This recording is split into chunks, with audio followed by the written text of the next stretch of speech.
Hi, everyone, and welcome to From In the Room to Zoom. I'm so happy to be with you today. My name is Carissa Stowers, and I'm a director of training and enablement at Pandora Radio. Pandora, along with our parent company, SiriusXM, we make up the world's largest audio entertainment company. We have whatever you want to listen to in whatever format you want to listen to it, whether that's curated channels of comedy, talk, or news on SiriusXM, or whether it's starting off with your favorite artist or podcast on Pandora and discovering some new favorites along the way. I've been at Pandora for about 6 years, and our training and enablement team is a small but mighty team that supports our entire revenue organization. So that's sales. It also includes client services and teams like sales development. I'd like to share a little bit about our sales team with you. They're digital advertising leaders. They are smart, they're tech savvy, and they're number one in client satisfaction in the ad industry, according to the 2020 Myers report. So we have a fantastic group to work with. Now, a little bit about my team. We don't normally wear aprons and stand in front of apothecary bottles. We had just finished a candle making class. We have three pillars that we support: onboarding, skills, which are both functional skills and professional development skills, and then functional manager training. And we know how to throw a great live event.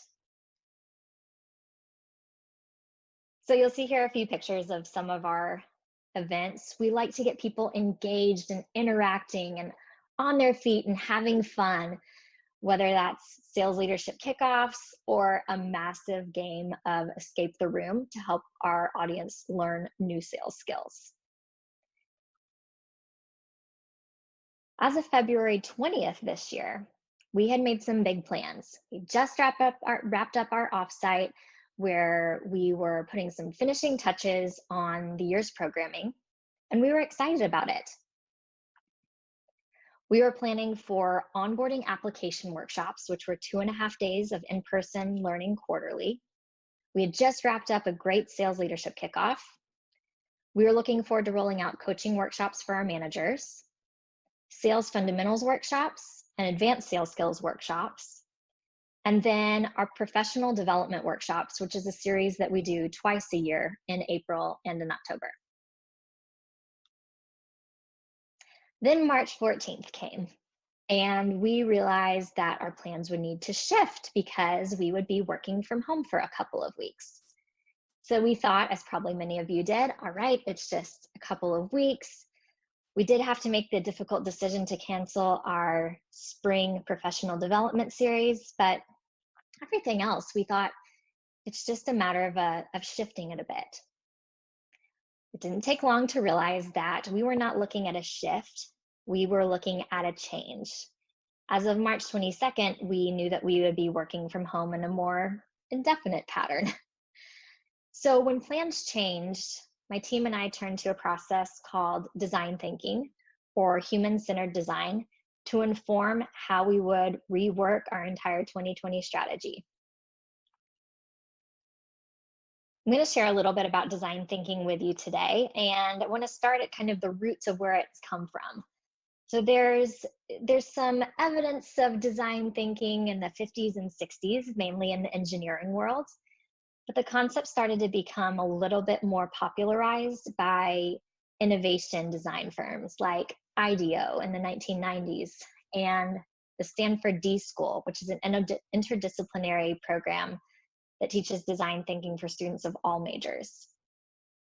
Now, as you see me populate these phases here, it shouldn't look like any scary words to you. We've probably all heard these words in the past. But what might feel scary to you is design thinking, and you might not consider yourself a designer. You might never have used Photoshop and can barely draw a smiley face. And that's okay. Design thinking says that anyone can be a designer. Those who are designers in a professional capacity, we call those capital D designers. But design thinking says that anyone can be a lowercase d designer. Design thinking is all about solving challenges and problems from a creative perspective with people at the center of it. So you can use it truly anywhere that you have an audience of humans. What I'm going to do over the next few minutes is go through the design thinking phases and show you what they mean, how to execute on them, and then how my team applied them over the past 8 or 9 months. So the first phase is empathize.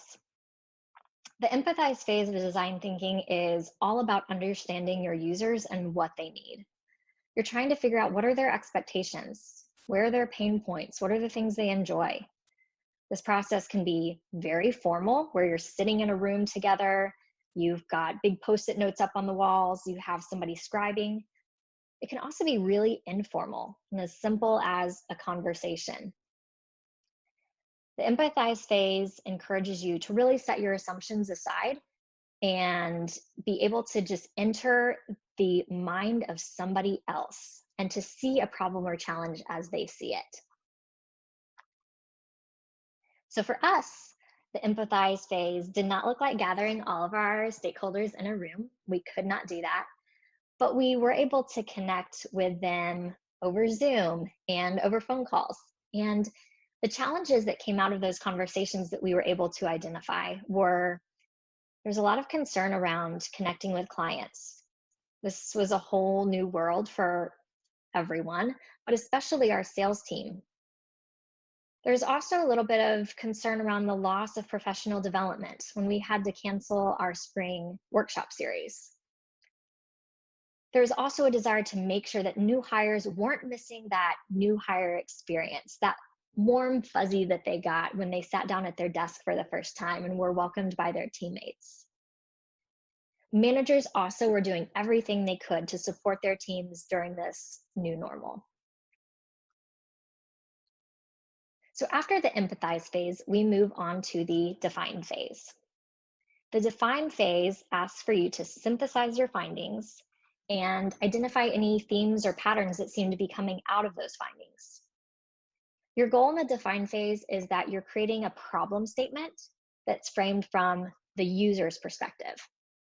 So if we were to create a problem statement for this conference, it might look something like, sales enablement professionals around the world need a way to network and share best practices virtually. What we found, what our problem statements ended up looking like, kind of fit into 4 buckets. Sellers need to practice techniques for selling differently since business is not as usual. New hires needed to feel that sense of community and connection that they would feel if they were in the office. The revenue team as a whole still needed that professional development training to maintain engagement and retention. And managers needed additional ways and strategies for handling the challenges of keeping their teams equipped and confident and motivated. All right, we finished the design phase, and next we go on to my favorite phase. I'm probably not supposed to have a favorite phase, but it's ideation. In ideation, you are brainstorming without any boundaries. No idea is too ludicrous or too off the wall. I, in fact, tell my team to ignore natural laws like gravity and time and space. And what we're going for here is divergent thinking. You're asking for quantity over quality. And when we're in person doing this looks like Post-it note after Post-it note with just whatever comes into your mind. There's always some laughs because people will come up with ideas like, let's build a time machine. And while we may not be able to build a time machine yet, what we can do is think about the impetus behind that. So maybe we start going down the path of accessing archived materials. For my team, ideation looked like, unfortunately, not getting to be in a room together, but we did get together over Zoom and brainstorm together. We generated new ideas. We also adapted existing ideas that either we had worked on before. And I also encourage my team when we're doing this brainstorming to think about other disciplines like healthcare or entertainment or a really great book they read. After we've kind of honed down our ideas to some that we feel really strongly about, we start looking at the level of effort and the level of impact that goes along with those ideas. And then we choose the ones that could best address the org's challenges that we defined in our problem statements. Now that we've finished ideating, it's time to prototype. Prototyping means we're turning our idea into something that can be tested with real users. They can touch it, feel it, react to it, though it doesn't have to be fully functional or fully baked. And in training and enablement, for us, this usually looks something like a pilot or a limited enrollment initiative. It may even be a deck or a wireframe. So here are the prototypes that we were able to work on based off of our ideation phase in response to the problem statements that we had uncovered. For onboarding, instead of hosting a 2.5-day live session, we moved all of our content virtual. We broke it into bite-sized chunks over the course of 2 weeks so that nobody got Zoom fatigue. Also, one of those problem statements was around new hires feeling connected. So we hosted coffee chats weekly for all of our new hires and also had an onboarding Slack channel where new hires could connect with each other, with members of my team. And we even brought some cross-functional partners into those coffee chats to be able to share about their teams and how they would interact with new revenue hires. We also wanted to just show that we were so excited to have these new hires as part of our org. So we sent them some work from home welcome care packages. Another thing that may sound small, but we wanted to really try and recreate that onboarding live experience, was that new hires usually get the chance to meet each other, to connect over some shared meals. While we couldn't do this in person, we sent all of our new hires meal delivery gift cards, and we had shared meals instead over Zoom. For our sales skills pillar, we heard from our sellers that in light of COVID, not being able to interact with clients face-to-face, that they wanted to know more about virtual selling and techniques around that. So we launched an e-learning that addressed those concerns and challenges. We also heard that the programs we had initially hoped to offer this summer around sales fundamentals and advanced sales skills, while they were valuable, the timing wasn't right for this summer. So based on user feedback, we decided to move both of those workshops to later in the year, and we're actually in a pilot phase for them right now. For professional development, our team is called the 10 team. It's training plus enablement. So get it, 10. We kind of riffed off the idea of TED Talks, and we made our own series called 10 Talks that addressed topics that were of interest to our revenue teams as they were working from home. This was anything from meditation to increasing your productivity to ergonomics.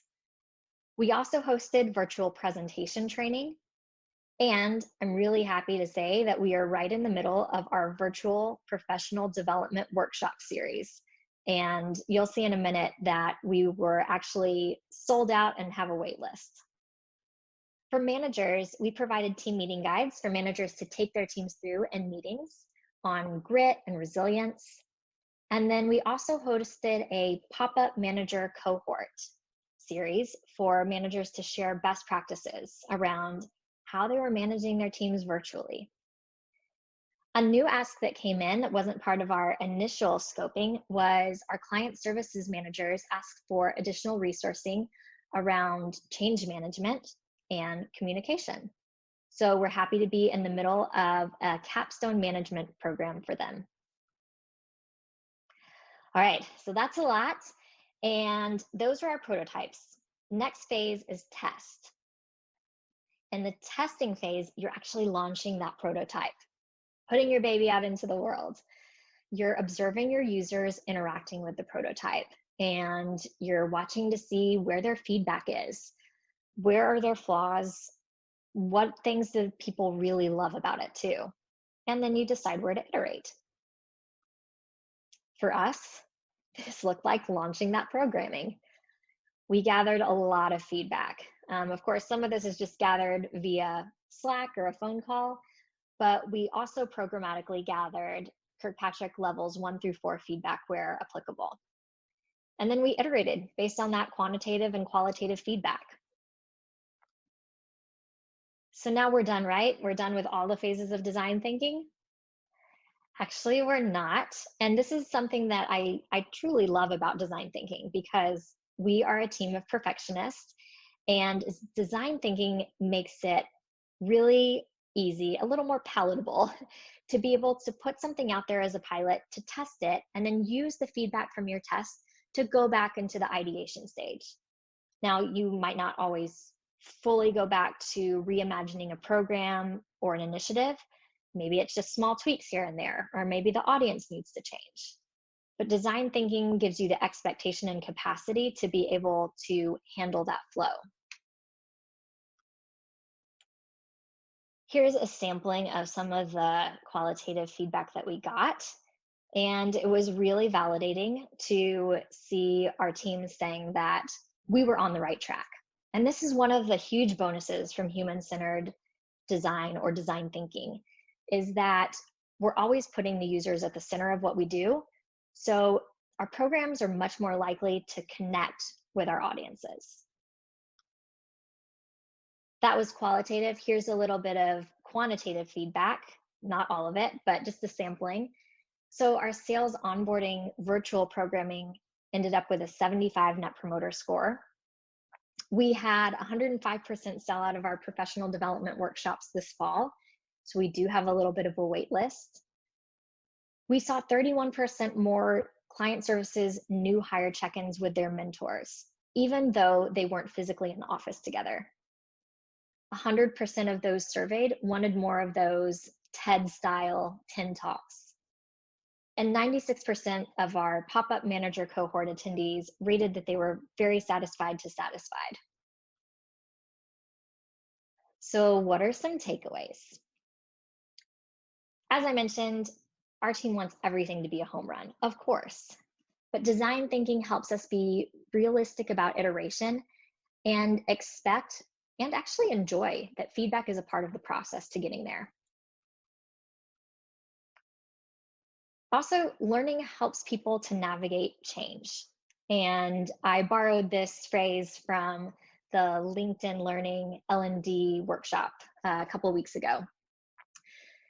We've seen that when there's change, when there's a little bit of chaos, those of us in training and enablement can help to really support and provide a soft place to land when people are trying to figure out, how do I navigate this new normal? How do I get through it?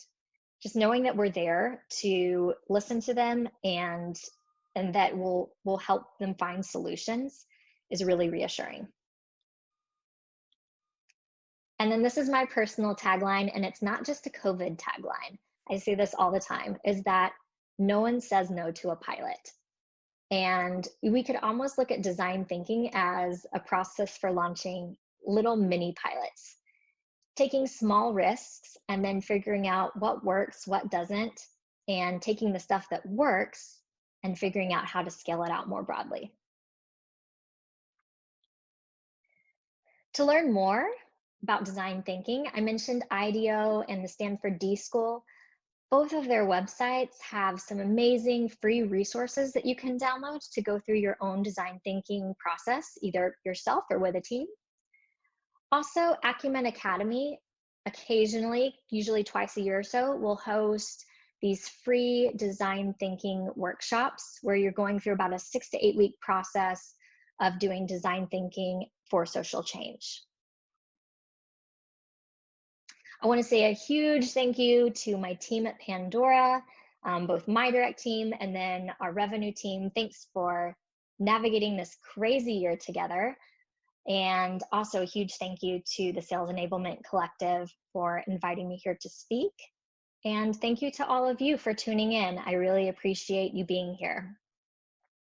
If you have any questions or comments, stay tuned. In just a minute, we'll have a Q&A. And of course, feel free to reach out to me on LinkedIn if there's anything you want to follow up about. Thanks so much and have a great day.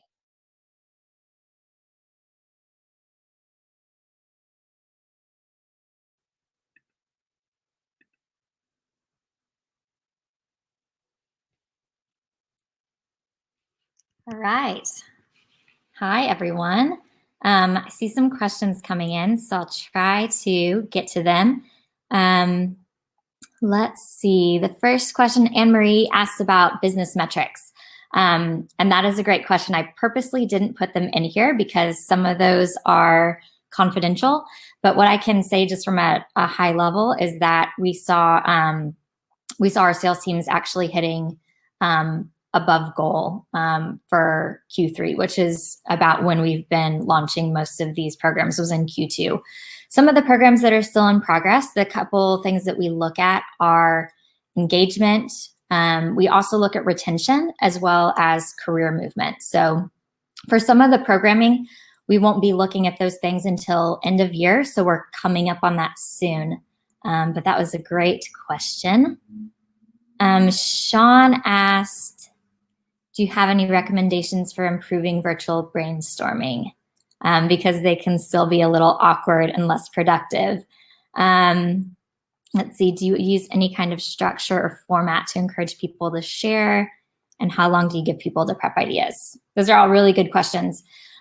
For virtual brainstorming specifically, I think my team's at a little bit of an advantage because we have done this in person quite a bit.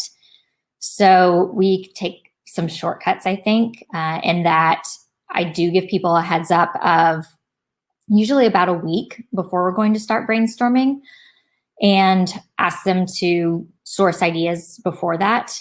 And structure or format, usually what we do is we'll start off with that divergent thinking. So we'll say, all right, let's just put everything out there. And we just use a Google Doc when we're doing this virtually and start recording any ideas. Anybody has access to the Google Doc, so people can just sort of enter their ideas as they come. In person, we're doing this with Post-it notes. And then let's see, and then any structure format to encourage people to share.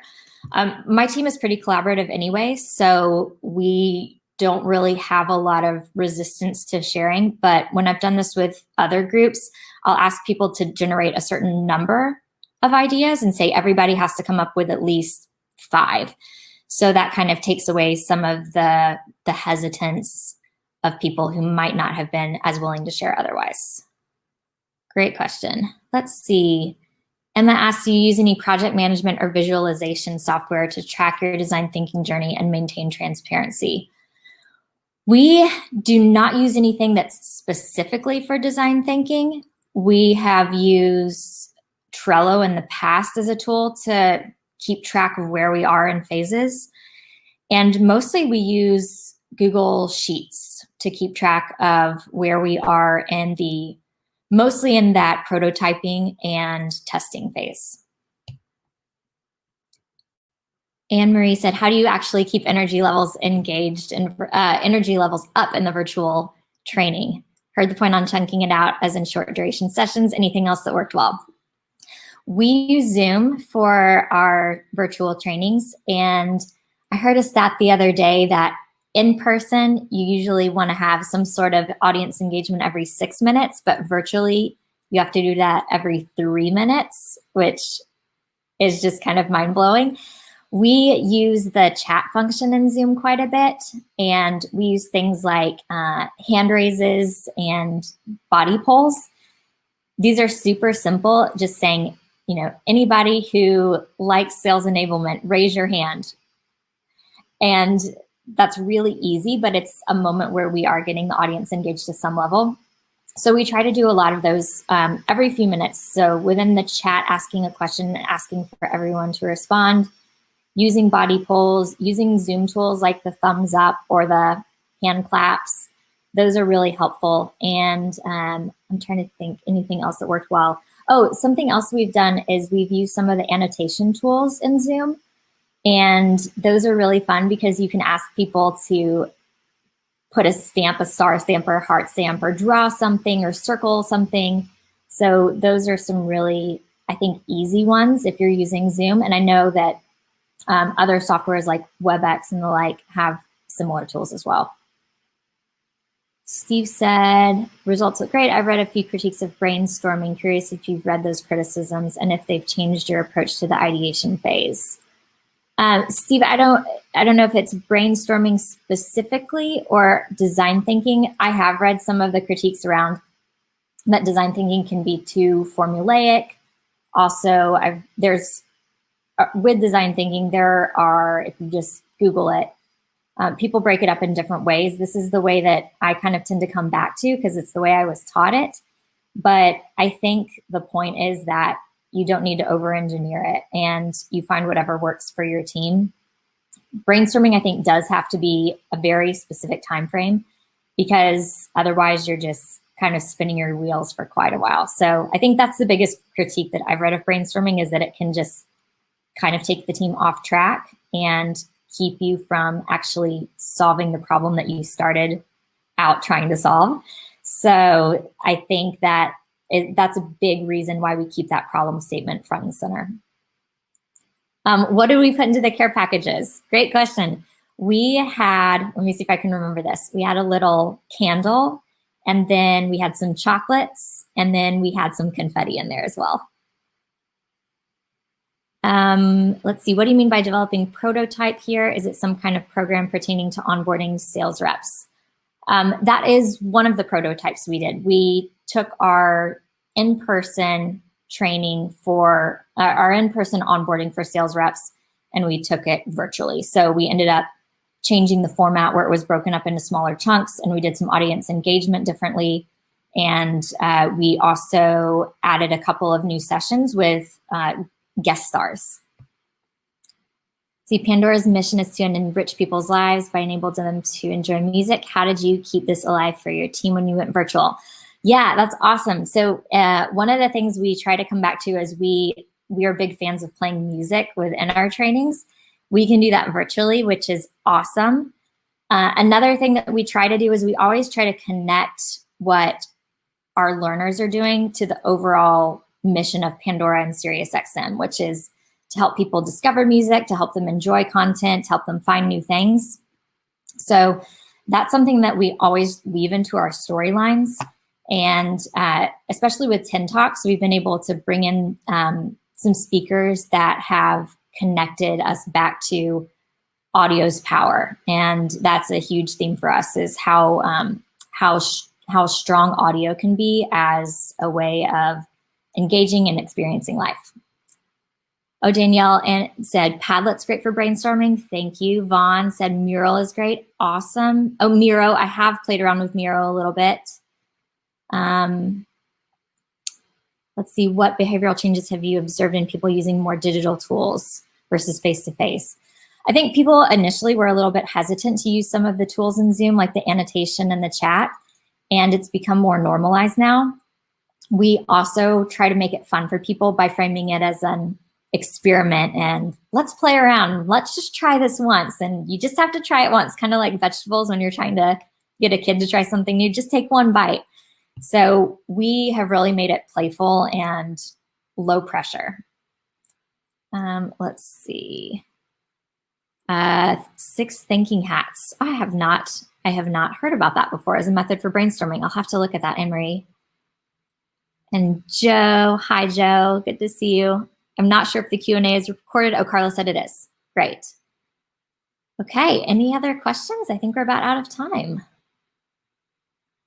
Lisa said, oh, love the way you weave the larger mission into your storyline. Yes, super important to understand the purpose of why we do what we do.